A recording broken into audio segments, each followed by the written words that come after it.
नोंखौ दानिया आं सोलायनाय बादि मोनसै। जानांगौ नों दानिया आंजों रायज्लायनो गोसो जालिया।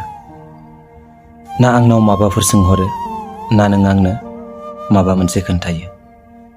दानियाथ' नों आंजों नांज्लायलियाबो।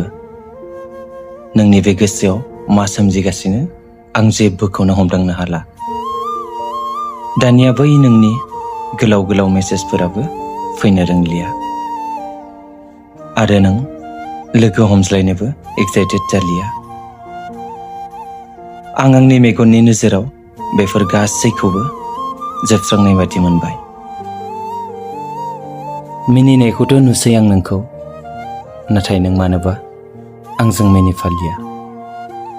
आरो दाथ' बास नोंनि बे खुगानिफ्राय गोदै रावजों बुंनोल' बाखिसै जे आं नोंखौ मोजां मोनलिया।